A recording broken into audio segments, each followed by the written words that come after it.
great security begins with great IT. And as those of you who've listened to the show for a while know, this is something about which I'm really passionate. I probably harp on it a little too much, but hopefully we can consolidate a lot of those discussions here today, and also expound on it in new ways. So the first thing that I think is important to talk about and understand is that having really good IT is helpful to security, because they're both after the same thing. It's actually the same goal, and that goal is normalcy. It's a standard. If you think about it, security is the art of detecting anomalies in your network, right? What is normal? And then therefore what is not normal? What might be out of that abnormal behavior, malicious activity, whether it be an outside actor or someone in the company who's doing something that they ought not to be. Being able to find those things to do that anomaly detection requires you to have a relatively solid understanding of what your baseline is, of what normal looks like. But that's not all that different from IT, because when you think about it, IT's job is to make the network work, to make the systems work for the users. And that requires inherently a lot of troubleshooting. And so as someone who's spent a lot of his career doing troubleshooting, if I didn't have a solid baseline image with which to work, it was really hard to tell what had gone wrong on a given system to where, a piece of software didn't work, or a setting wouldn't apply, or whatever the case was, because, I couldn't figure out, well, what makes this system, this person's system, or this person's account, or this person's access different from all the rest, right? It works for others. Why doesn't it work here? And, the harder it is to do that comparison, the harder it is to do that troubleshooting step. So, that goal of setting a standard baseline of having an established known good configuration, inhibits both your IT and your security goals. So I think that's sort of the foundational concept here. And then it, you can extrapolate onward from there of, having that set baseline allows you to make really good configuration choices. It allows you to make really good patching choices.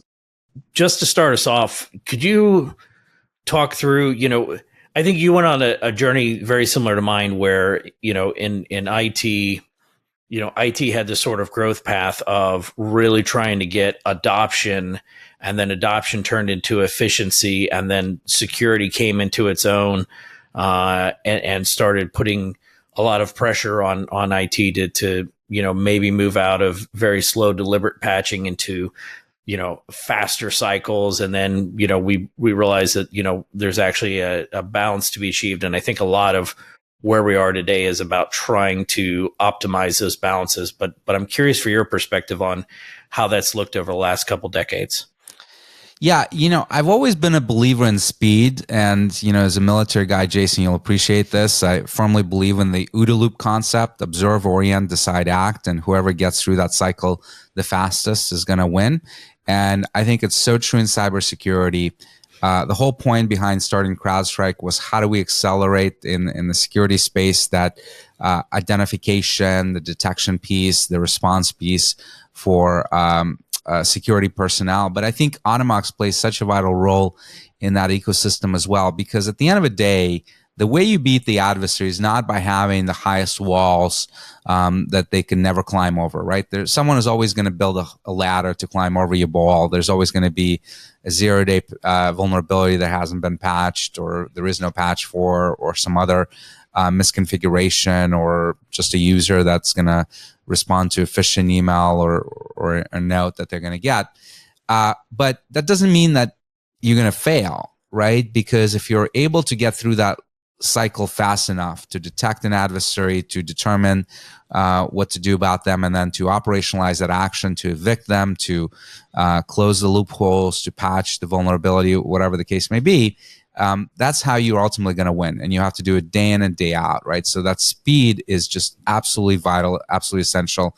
I coined this concept many years ago now of 11060. The best organizations, in my view, can detect an intrusion within 1 minute.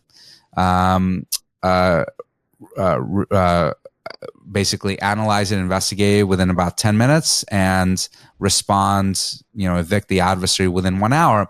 And if you're that fast, there's going to be very, very few adversaries that are going to be able to be faster than you and actually inflict damage on your company, whether it's steal your data or deploy ransomware and the like in that rapid time period. Because if you think about their perspective, they still have to do a lot of work beyond just getting in, right? They may find a vulnerability, they may find, a way in, but then they still have to do reconnaissance, figure out where they are, elevate privileges, move laterally, get to the critical assets, and then deploy destructive attacks or stage it for exfiltration. All of that takes a lot of time. So if you're faster than them and you're able to operationalize, particularly within the IT ecosystem, that response, because most of the time it'll be the security team that identifies the breach, but it will be the IT team that's plugging it up, right? And responding, Definitely. whether it's doing the password resets or deploying patches or the like. It really comes down to my big three of cybersecurity, which is again, it was the same thing I used to say in DoD when we would come to do an incident response and we'd find some very heavy state actor in a network, and the network owner very much wanted them out of there. Their mind was on eviction and like, let's get them out now, stop them from stealing sensitive government data. Yes, that is a thing we will do. And I'm going to go take care of that. But what I need you, network owner, to think about is if you don't have a way and are doing it on a regular basis to know what's on your network, to keep those things configured and patched, and to protect identity and authentication on that network, then nothing I do matters, right? If I can't do those three things, then none of the rest matters, because those actors will be right back in here in a day, a week, a month, a year, because they'll be able to, right? Because you can't cover down in your fundamentals. And again, right, like those are also sort of IT fundamentals of I should absolutely have an inventory of what's going on my network. I should absolutely have a baseline by setting and maintaining configuration and patching and software installation standards. And I should absolutely, have a firm grasp on how authentication and identity is treated and maintained and postured within my network. And if I'm covering down on those IT imperatives, the security stuff just follows, right? Because then your security program isn't having to build from scratch.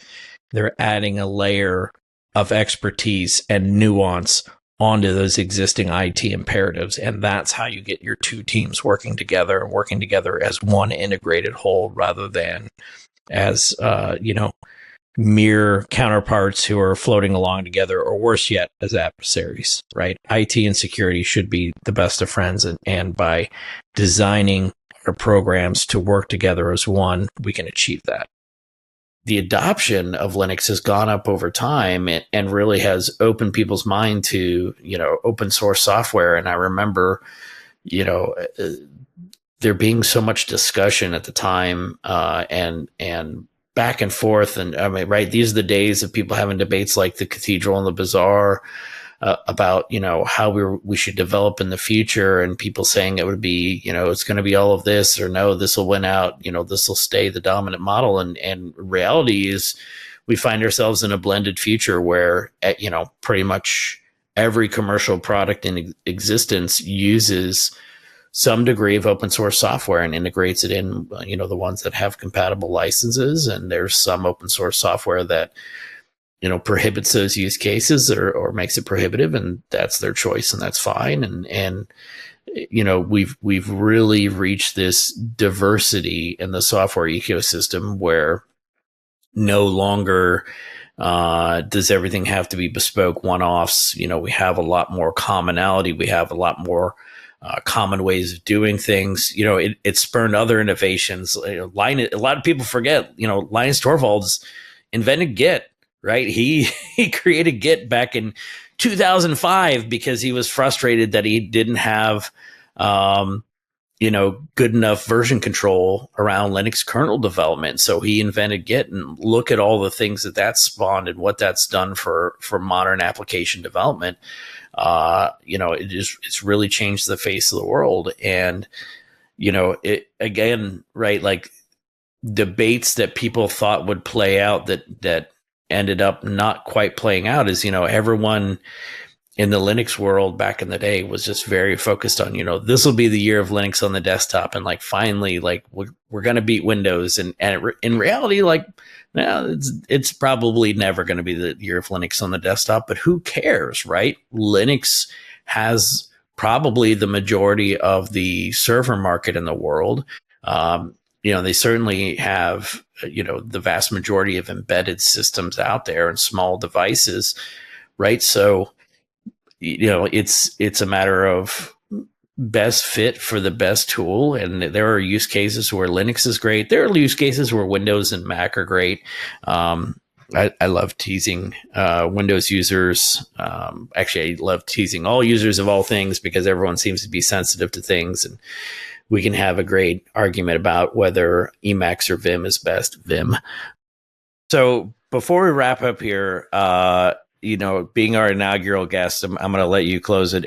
And I think probably, what advice would you have for any new security practitioner or, person who's either entering the space for the first time, pretty new to the space, maybe thinking about moving into this discipline? What would you tell them that they should focus on or think about or keep in mind as they move through their career?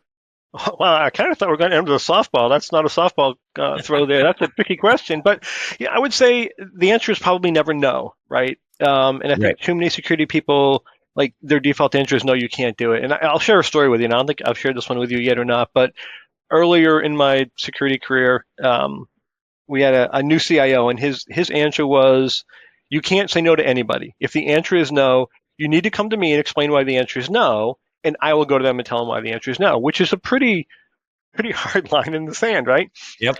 Not too surprising, a couple of days later, a friend of mine who was in engineering came up to me and said, Rich, I have an idea. You're going to think this is a stupid idea, but hear me out. He's like, we're getting ready to deploy, we're trying to build our network management platform on this thing called an iPad, right? Clearly back a couple of years ago when iPads were new. He says it doesn't have an Ethernet port. It's only got wireless. And so I want to put an access point in the lab that I can connect to that just doesn't do any security stuff, just lets me connect right in, because I guess at the time you couldn't put security on the iPads or something. And in my head, I'm screaming, yeah, that's the stupidest thing ever. Like, there's no way I'm doing that. But I let him finish. And instead of saying no, he walked me through what they were doing and why they were doing it. And I said, how about if we do it a different way? How about if instead of letting you connect directly to the lab, how about we let you VPN in using this iPad?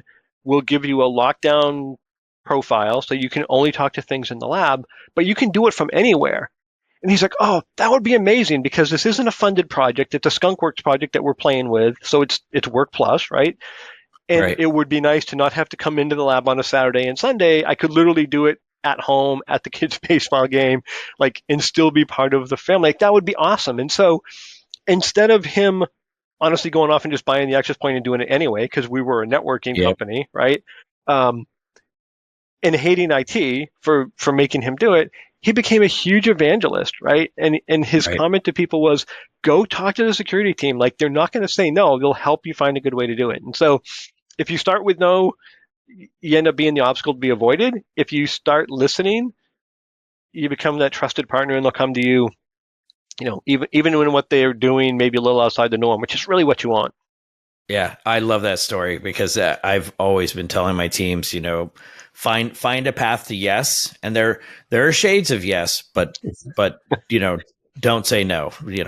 No is not the answer, right? It might be a different yes than they were expecting, but try every which way you can to find a yes that will work for them, because our job's to support them.